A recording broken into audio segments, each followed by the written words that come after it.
தினம் 3 முட்டை சாப்பிட்டா என்ன நடக்குங்க நம்ம உடம்புக்கு? என்ன நடக்க போகுது? கொலஸ்ட்ரால் அதிகமாக போகுது. அது அதிகமாக வரனால உடல் எடை அதிகரிக்க போகுது. கொலஸ்ட்ரால் அங்கங்கே தங்க போகுது. கொலஸ்ட்ரால் ரத்த நாளத்தில் போய் தங்குறனால அதில் அடைப்பு ஏற்படும். அதனால ரத்தத்தில் அழுத்தம் அதிகரித்து அது ஹார்ட்டுக்கு நல்லதில்லை. அதுவே மூடிடுச்சுன்னா அதுதான் பிளாக்கு. ஹார்ட் அட்டாக், ஸ்ட்ரோக் வரையும் கொண்டு போய் விட்டுரும். உடல் எடையை குறைக்கணும்னு நினைக்கிறவங்க முதல்ல அவங்க டயட்லேருந்து தூக்கி போட வேண்டிய பொருள் முட்டை. சரிங்க, இதெல்லாம் ரொம்ப காலமாக நம்ம இப்படி சொல்லிட்டு இருக்கிறோம், நினச்சிட்டு இருக்கிறோம். இதெல்லாம் உண்மையா? ஒரு நாளைக்கு அதை மீறி 3 முட்டை சாப்பிட்டா என்ன நடக்கும் அப்படின்னு தெரிஞ்சுக்கிறதுக்காக நம்ம மூளைக்கு ஒரு ஆர்டர் போட்டோம். இதை பற்றி உலகம் ஃபுல்லாக ஆராய்ச்சி பண்ணுற ஆய்வாளர்கள், சயின்டிஸ்ட் இதை பற்றி என்ன சொல்கிறாங்க அப்படின்னு நிறைய விஷயங்களை கேதர் பண்ணிட்டு வர்றதுக்காக நம்மளுடைய மூளைக்கு ஆர்டர் போட்டோம். அது ஏகப்பட்ட பெரிய லிஸ்ட்டை கொண்டாந்து கொடுத்துருக்கு. அதில் நிறைய விஷயங்கள் நம்மளை ஆச்சரியப்படுத்தக்கூடிய விதமாக இருக்குது. அதில் ஃபில்டர் பண்ணி ரொம்ப ரொம்ப முக்கியமான, சுவாரஸ்யமான, இன்ட்ரெஸ்டிங்கான விஷயங்களை மட்டும் உங்களுக்கு சொல்லணும்னு நினைக்கிறேன். ஏன்னா நம்மளுடைய பேச்சுலர் ரெசிபீஸ் சேனல் எப்போவுமே உண்மைகளை அறிவியலின் அடிப்படையில் உடைத்து சொல்வது தான் நம்மளோட வேலை. அந்த வேலையை இன்னைக்கு முட்டையை பற்றி நம்ம சொல்ல போகிறோம். ரொம்ப கவனமாக கேளுங்க. ஃபர்ஸ்ட் திங், இந்த ஆராய்ச்சியை நம்ம பண்ணுறதுக்கு முன்னாடி கொஞ்சம் லாஜிக்கலாக நம்ம யோசிக்கணும். முட்டை என்பது என்ன? முட்டையிலேருந்து ஒரு உயிருள்ள ஒரு கோழி குஞ்சு வெளியில் வருது. ஒரு உயிருள்ள ஒரு விஷயம் வெளியில் வரக்கூடிய அளவுக்கான தன்மைகளை கொண்டதாக முட்டை இருக்குது. அப்போ முட்டைக்குள்ள ஒரு உயிரை உருவாக்கக்கூடிய உயிர் சத்துக்கள் அதில் இருந்தால் தான் ஒரு உயிரை உருவாக்க முடியும் இல்லையா? இது ரொம்ப பெரிய அறிவுலாம் இதுக்கு தேவையில்லை. அப்போ ஒரு உயிரை உருவாக்குவதற்கும் அந்த உயிருக்கு தேவையான உயிர் சத்துக்களும் என்னென்ன? கேலரிஸ் தேவை, புரோட்டீன்ஸ் தேவை, ஹெல்த்தி ஃபேட்ஸ் தேவை, அதாவது நல்ல சத்துக்கள், ஆரோக்கியமான கொழுப்பு அதுக்கு தேவை. அதுக்கப்புறம் folate தேவை, செலினியம் தேவை, zinc தேவை, phosphorus தேவை, அயன் தேவை. இந்த மாதிரியான விஷயங்கள் எல்லாம் சேர்ந்து இருந்தால் தான் ஒரு உயிரை உருவாக்க முடியும். அப்புறம் வைட்டமின் ஏ, வைட்டமின்களை பொறுத்த வரைக்கும் vitamin A, vitamin B, vitamin P two, vitamin பி5, vitamin பி6, vitamin பி12, vitamin D, E, K, இது எல்லாமே இருந்தால் தான் ஒரு உயிர் உருவாகும். அந்த உயிர் ஆரோக்கியமாக இருக்கும். அப்போது ஒரு உயிரை உருவாக்கக்கூடிய முட்டையில் இதெல்லாம் இருக்கணும் தானே? இருக்குங்க. இவ்வளோ விஷயங்களும் அந்த முட்டையில் இருக்கு. சரி, ஆனால் முட்டை இந்தந்த விஷயத்துக்கெல்லாம் கெட்டது அப்படின்னு சொல்லி நம்ம சொல்லிட்டு இருக்கோம். இதை பற்றி அறிவியலாளர்கள் என்ன சொல்கிறாங்க ஒன்று ஒன்றா எடுத்துக்கோம். ஃபர்ஸ்ட், இது கொலஸ்ட்ராலை அதிகரிக்கும் அப்படின்னு சொல்கிறாங்க. முட்டையுடைய மஞ்சள் கருவை சாப்பிடக்கூடாது, அது கொலஸ்ட்ரால் அதிகரிக்கும். ஃபர்ஸ்ட் நம்ம தெரிஞ்சிக்க வேண்டியது, மெடிக்கல் சயின்ஸ் டுடே அப்படின்றவங்க என்ன ஆராய்ச்சி பண்ணி சொல்கிறாங்கன்னா, எல்லா கொழுப்புகளுமே கெட்ட கொழுப்புகள் அல்ல. All cholesterols are not bad. அதுலேயே 2 விஷயங்கள் இருக்கு. நல்ல கொழுப்பும் இருக்கு, கெட்ட கொழுப்பும் இருக்கு.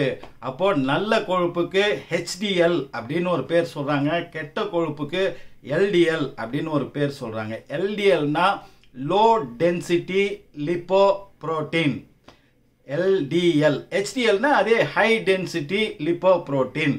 இது 2 வகையான கொழுப்புகள். இந்த கொழுப்புகள் நம்ம உடம்புல உள்ள ஒரு செல்லுலையும் இருக்கு. இது என்ன வேலை பார்க்குதுன்னா, நீங்க சாப்பிட்ற சாப்பாட்டை ஜீரணம் பண்ண வைக்க வேண்டிய முக்கியமான விஷயத்தை இந்த கொழுப்பு இருந்தாதான், இந்த ஃபேட் இருந்தாதான் அங்கே நடக்கவே செய்யலைன்னா எந்த உணவுமே ஜீரணமாகாது. அப்புறம் சூரிய வெளிச்சத்திலேருந்து வர அந்த வைட்டமின் டி உங்க உடம்புக்குள்ள உற்பத்தி செய்யக்கூடிய வேலையை இந்த கொழுப்பு, நல்ல கொழுப்பு, HDLன்னு சொல்லக்கூடிய அந்த நல்ல கொழுப்பு இருந்தால்தான் உங்களுடைய உடம்புல இந்த வைட்டமின் டி ப்ரொடக்ஷன் நடக்கும். வைட்டமின் டி இல்லைன்னா டோட்டலாக நம்ம வேஸ்ட். வேற எந்த விட்டமின்ஸையும் சாப்பிட்ற சாப்பாடை உறிஞ்ச வைக்காது.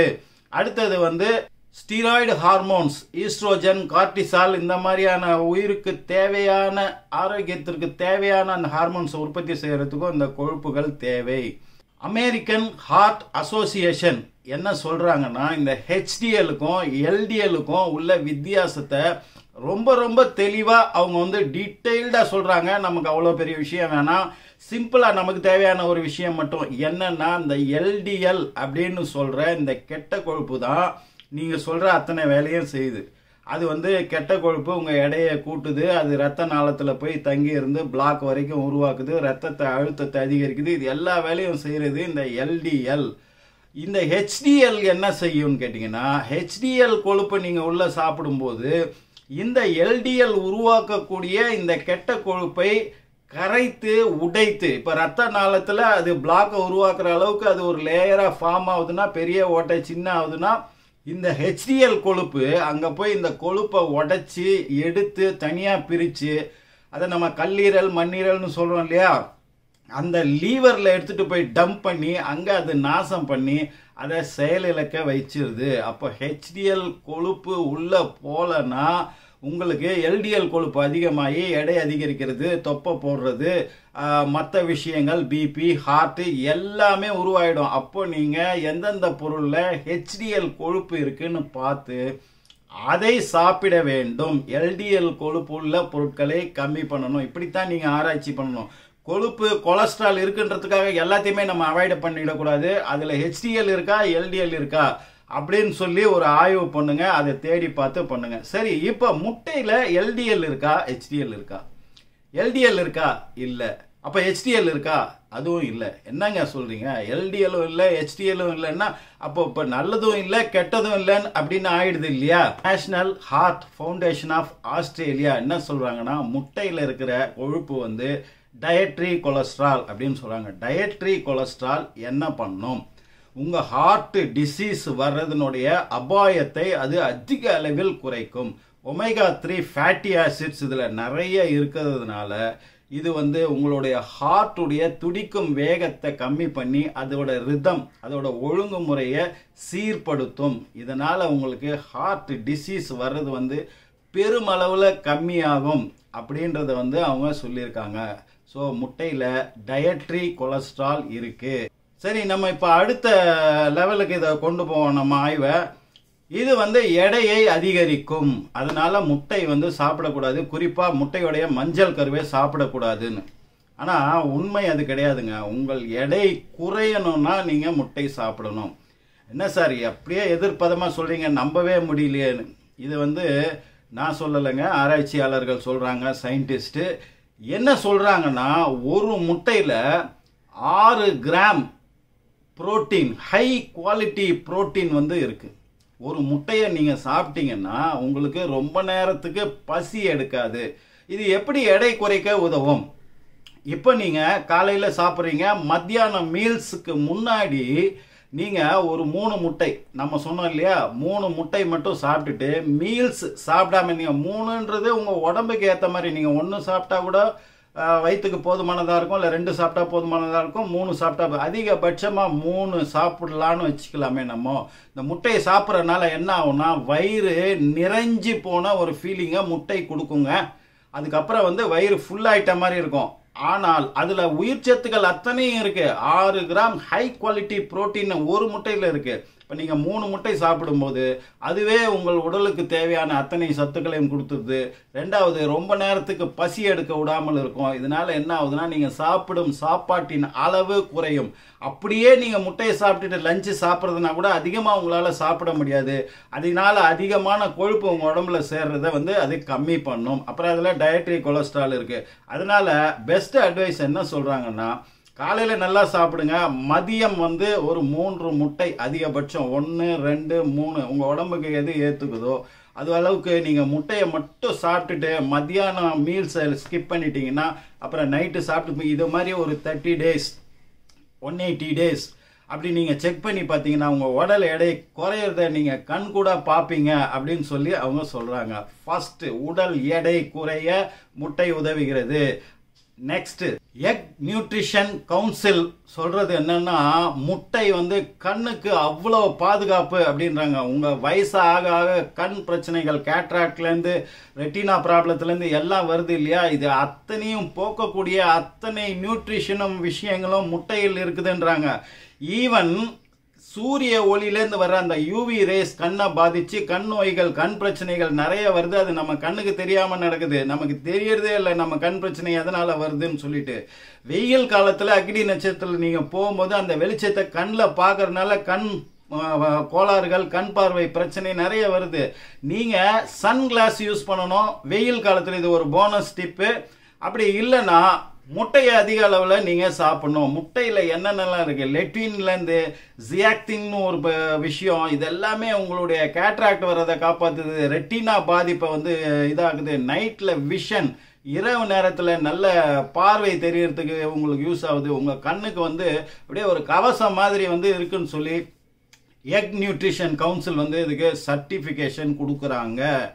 Department of food and technology ஹன்சியா யூனிவர்சிட்டியிலேருந்து என்ன சொல்கிறாங்கன்னா, இந்த முட்டை வந்து உங்களுடைய எலும்புகளுக்கு அவ்வளோ வலிமை சேர்க்கக்கூடியது. ஏன்னா இதில் விட்டமின் டி, பாஸ்பரஸ், கால்சியம் எல்லாமே அதிக அளவில் இருக்கிறதுனால முட்டை வந்து உங்களுடைய எலும்புகளின் வலுவிற்கும், எலும்பு திக்காக இருக்கிறதுக்கும், எலும்பு சீக்கிரம் உடைந்து போகாமல் இருக்கிறதுக்கும், அதில் கால்சியத்தை நிறைய சேர்க்கறதுக்கும் மாதிரி நிறைய விஷயங்களுக்கு முட்டை பயன்படுது அப்படின்றது நல்லா தெரிஞ்சுக்கங்க. முட்டை எடையை குறைக்கும், முட்டை உங்கள் கண்களுக்கு நல்லது, முட்டை உங்கள் எலும்புகளுக்கு நல்லது.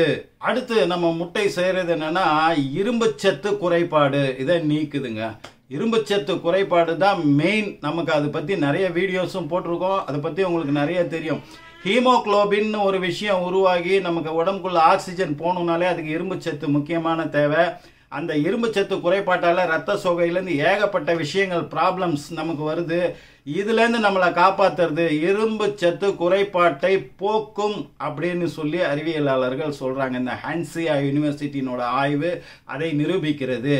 அடுத்தது வந்து நமக்கு ரொம்ப பிடிச்ச விஷயம், எனக்கு ரொம்ப பிடிச்ச விஷயம் பிரெயின், மூளை வளர்ச்சிக்கும் ஆரோக்கியத்திற்கும் அது பிரைட்டாக அப்படி இருக்கிறதுக்கும் மிக முக்கியமான வேலை செய்கிறது இந்த முட்டை அப்படின்னு கண்டுபிடிச்சிருக்காங்க. குறிப்பாக குழந்தைகள் பிறந்து அந்த அறிவு தெரிகிற வயசு வரையும் இருக்கு இல்லையா, நீங்கள் திடப்பொருள் கொடுக்க ஆரம்பிக்கும் போது முக்கியமாக கொடுக்க வேண்டிய உணவு முட்டை.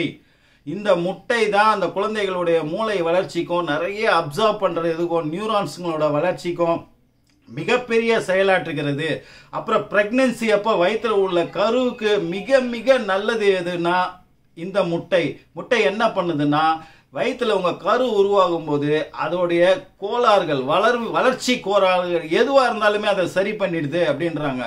என்னன்னு கேட்டிங்கன்னா உடல் குறைபாட்டோட பிறக்கக்கூடிய ரிஸ்கை வந்து அது நிறைய வந்து காப்பாற்றுது அப்படின்னு சொல்கிறாங்க. அது எவ்வளோ பெரிய விஷயங்க. அப்புறம் நம்மளுடைய முதுகு தண்டு அதனோட வலுவுக்கு இந்த முட்டை வந்து மிகப்பெரிய காரணம். இதெல்லாம் ஹன்சியா யூனிவர்சிட்டி ஆய்வு பண்ணி அதனோட முடிவுகளை வந்து சொல்லியிருக்காங்க. சரிங்க, இப்போ நம்ம சொல்லிக்கிட்டே இருந்தால் போய்கிட்டே இருக்கோம். இப்போ நம்ம ஒரு நாளைக்கு 3 முட்டை சாப்பிட்டா என்ன நடக்கும்ன்ற கேள்வி. எவ்வளவு முட்டை வரைக்கும் நம்ம சாப்பிடலாம், அது உடலுக்கு நல்லது, எவ்வளோ இதுக்கு மேலே சாப்பிடக்கூடாது, இதை நான் சொல்லலை. திரும்ப இந்த ஆராய்ச்சியாளர்கள் இந்த யூனிவர்சிட்டிஸ்லாம் என்ன சொல்கிறாங்க, 1 by 1 பார்ப்போம். ஃபர்ஸ்ட் வந்து இதை எப்படி குக் பண்ணி சாப்பிடணும். United States of Department of Agriculture வந்து என்ன சொல்கிறாங்கன்னா, நீங்கள் எப்படி வேணால் முட்டையை குக் பண்ணலாம், ஓவர் குக் மட்டும் பண்ணிடாதீங்கன்றாங்க. அதாவது முட்டையை நீங்கள் அவிச்சு சாப்பிட்லாம், அப்படியே குடிக்கலாம், ஹாஃப் பாயில் பண்ணி சாப்பிட்லாம், முட்டை ஆம்லெட் போட்டு சாப்பிட்லாம், முட்டை பொரியல் ஸ்கிராம்பிள்டு எக்குன்னு சொல்கிறாங்களே அந்த மாதிரி பண்ணலாம். இல்லை இது வேறு ஏதாவது பிரெட்டுக்குள்ளேயோ பர்கருக்குள்ளேயோ எதுக்குள்ளேயோ வச்சு சாப்பிட்லாம், குழம்புல ஊற்றி சாப்பிட்லாம், என்ன வேணால் பண்ணலாம். ஓவர் குக்கு பண்ணக்கூடாது, ஹாஃப் பாயில் பெட்டர் அப்படின்றது தான் United States Department of Agriculture கொடுக்குற சர்டிஃபிகேட். அடுத்து மற்றவங்கெல்லாம் எவ்வளோ முட்டை ஒரு நாளைக்கு சாப்பிடலாம் அப்படின்னு சொல்கிறாங்கன்றத இப்போ பார்ப்போம். Department of Nutritional Science University of Connecticut அவங்க சொல்கிற விஷயத்தினோட அடிப்படையில் தான் இந்த வீடியோவே நம்ம போட்டோம். ஒரு நாளைக்கு 3 முட்டைகள் சாப்பிட்டால் உங்களுக்கு நம்ம HDL LDLன்னு சொன்னோம் இல்லையா, அந்த LDLனோட அளவை குறைச்சி HDLனோட அளவை உடல் அதிகப்படுத்தி உள்வாங்கி கொள்கிறது அப்படின்ற மிக மிக முக்கியமான தகவலை யூனிவர்சிட்டி ஆஃப் கனெக்டிகட் வந்து சொல்றாங்க. அவங்க நியூட்ரிஷனல் டிபார்ட்மெண்ட் வந்து மிகப்பெரிய ஆய்வு பண்ணி இதை சொல்றாங்க. ஒரு நாளைக்கு 3 முட்டை. சரிங்க, இந்த முட்டைன்னு நம்ம சொல்றோம், இது என்ன முட்டை? வெள்ளை முட்டையா, பிரவுன் முட்டையா, நாட்டுக்கோழி முட்டையா, இந்த முட்டையா அப்படின்றது அதை பத்தி நம்ம அப்புறம் வருவோம். முதல்ல எத்தனை முட்டையை நீங்க சாப்பிடலாம். UK நேஷனல் ஹெல்த் சர்வீஸ் என்ன சொல்றாங்கன்னா, இது ஒரு லிமிட்டு கிடையாதுங்க. உங்களுக்கு எவ்வளோ பிடிச்சிருக்கோ அவ்வளோ சாப்பிட்லாம். பசி எடுக்கிற வரைக்கும் உங்கள் வயிறு பசி தாங்குற வரைக்கும் எவ்வளோ முட்டை சாப்பிடணுமோ அது சாப்பிட்லாம். இதுக்கு லிமிட் கிடையாது, நல்லது தான். இது HDL லெவலை அதிகப்படுத்தி கொடுக்கும்னு அவங்களும் வந்து சொல்கிறாங்க. American Journal of Clinical Nutrition வந்து என்ன சொல்கிறாங்கன்னா, ஒரு வாரத்திற்கு 12 முட்டை சாப்பிட்லாம். இது வந்து HDL அதிகப்படுத்தி உருவாக்கி கொடுக்கறதுக்கு உபயோகப்படும் அப்படின்றாங்க. அடுத்தது National Heart Foundation of Australia அவங்க என்ன சொல்றாங்கன்னா, ஒரு வாரத்திற்கு 6லேருந்து 7 முட்டைகள் வந்து நீங்க சாப்பிடலாம். இப்போ நம்ம சொன்ன அத்தனை விஷயத்துலேருந்தும் ஒன்று தெளிவாயிடுச்சு இல்லையா? முட்டை சாப்பிடுவது சேஃப், முட்டை சாப்பிடுவது ஹெல்த்தின்னு. இதுக்கு முன்னாடி புவர் ரிசர்ச்சாலையும் வேற வேற கான்கிரீட்டான விஷயங்கள் ஆய்வுகள் இல்லாததுனாலையும் நம்ம நிறைய விஷயத்தை வந்து நம்பிட்டு இருந்தோம். இது எப்படி எங்கேருந்து இந்த வதந்தி கிளம்பிச்சுன்றதை பற்றின ஆய்வு நமக்கு தேவையில்லை. இப்போ உண்மை ஃபுல்லாக உங்களுக்கு தெரிஞ்சிச்சு. ஆனால் என்ன முட்டையை நீங்கள் சாப்பிடணும்? நாட்டுக்கோழியினோட முட்டையை சாப்பிட்றது நல்லது. ரைட். ஏன் நல்லது? இந்த லெகான் கோழி, இந்த போண்டா கோழியில் வந்து ஊசி போட்டு அதை முட்டை போட வைக்கிறாங்க. அந்த ஊசியில் ஸ்டீராய்ட்ஸ் இருக்குது, அது நம்ம உடம்புக்கு நல்லது இல்லை. சரி, வேற வழி இல்லைன்னா அதை சாப்பிட்லாம். அதனால ஒன்றும் பெரிய முட்டையினோட அத்தனை சத்துக்களும் அதில் இருக்கு, கொஞ்சம் கெட்டதும் இருக்கு. பரவாயில்ல, கிடைக்கலன்னா என்ன பண்ணும்போது. சரி, உங்களுக்கு நாட்டுக்கோழி முட்டை கிடைக்குதுன்னா அதை நீங்கள் வாங்கி சாப்பிடுங்க. அந்த நாட்டுக்கோழிலையும் அதை எப்படி வளர்க்குறாங்கன்றது இருக்குது. உங்களுக்கு கோழி வளர்க்குறவங்க தெரிஞ்சிருந்தா நீங்கள் அதுக்கு என்ன தானியம் போட்டு வளர்க்குறாங்க, 3 வகையாக பிரிக்கிறாங்க. தானியம் போட்டு வளர்ப்பது, புழு பூச்சிகளை சாப்பிட்டு வளர்ப்பது, அப்புறம் ஃப்ளாக்ஸ் சீட்ஸ் மாதிரி மூலிகை உணவுகளை சாப்பிட்டு வளர கோழி. இதுங்க விடுற முட்டையை அவங்க வரிசைப்படுத்துகிறாங்க. நமக்கு அதெல்லாம் வேணாம். முட்டை, நாட்டுக்கோழி முட்டை கிடைச்சா அதை சாப்பிடுங்க, இல்லைன்னா இந்த வெள்ளை முட்டையை சாப்பிடுங்க. ஆக மொத்தம் குறைந்தபட்சம் ஒரு முட்டையாவது உங்கள் குழந்தைங்களுக்கும் நீங்களும் சாப்பிடுங்க. அடுத்த வீடியோவில் இன்னும் நல்ல தகவலை பற்றி நான் உங்களோட ஷேர் பண்ணிக்கிறேன். நன்றி. AJH.